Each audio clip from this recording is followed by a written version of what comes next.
ஆரம்பம் மட்டுமன்றி உயிரின் தோற்றம் தொடர்பாகவும் விஞ்ஞான ரீதியிலும் சமய ரீதியிலும் பல்வேறு கருத்துக்கள் நிலவுகின்றன.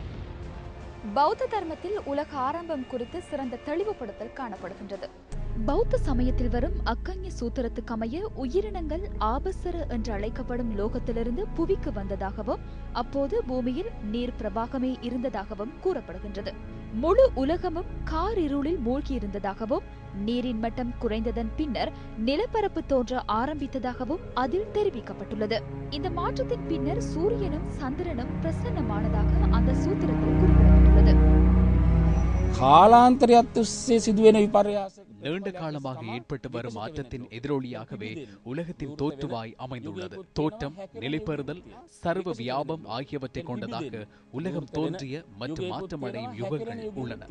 இந்த சமயத்திற்கு அமையவும் உலக அழிவு தொடர்பாக தனித்துவமிக்க விவரிப்பு காணப்படுகின்றது. கலியுகம் ஆரம்பமாகி இவ்வருடத்துடன் 2012 வருடத்துடன் இதுவரை 5113 வருடங்கள் கழிந்தன. இப்பொழுது ஒரு பேச்சு நடந்து கொண்டிருக்கின்றது.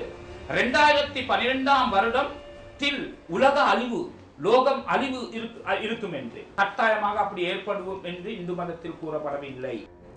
கத்தோலிக்க சமயத்தில் புவியின் ஆரம்பம் மற்றும் உயிரின் தோற்றம் பற்றிய கருத்துக்கள் உள்ளன. அதன்படி பூமியின் ஆரம்பம் மற்றும் உயிர்கள் தோற்றம் போன்றவற்றுக்கு ஆதாரமாய் ஆதா மற்றும் ஏவாள் ஆகிய இருவரும் திகழ்கின்றனர். பிரபஞ்சம் இயல்பாக உருவானதல்ல, திட்டமிட்டு இலட்சியம் ஒன்றுக்காக உருவாக்கப்பட்டது. ஆகவே பிரபஞ்சமும் மானிட வரலாறும் ஒரு விடயத்தை நோக்கி நகர்கின்ற ஒன்று. அதுவே இயேசு கிறிஸ்து இந்த உலகத்துக்கு எடுத்து காட்டிய நியதியுமாகும். ஆரம்பம் எவ்வாறு அமைந்திருந்தது என்பது தொடர்பில் விஞ்ஞான ரீதியிலான பின்னணியை அறிந்து கொள்வதற்காக நாசா விஞ்ஞானி பேராசிரியர் சாரா சீகருடன் நாம் தொடர்பினை ஏற்படுத்தினோம். Astronomers believe that the universe formed almost 14 billion வருடங்களுக்கு முன்னர் ஏற்பட்ட பாரிய வெடிப்பினாலேயே பிரபஞ்சம் உருவானதாக வானசாஸ்திரவியலாளர்கள் நம்புகின்றனர். இந்த பாரிய வெடிப்பின் சிதறல்கள் என்றும் எம்மை சுற்றி காணப்படுகின்றன.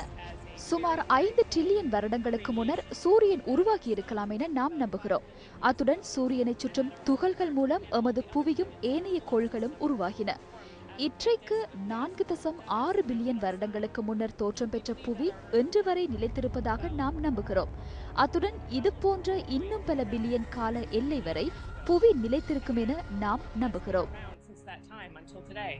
We believe that our Earth will continue to live on just the way that it has for the last billions of years.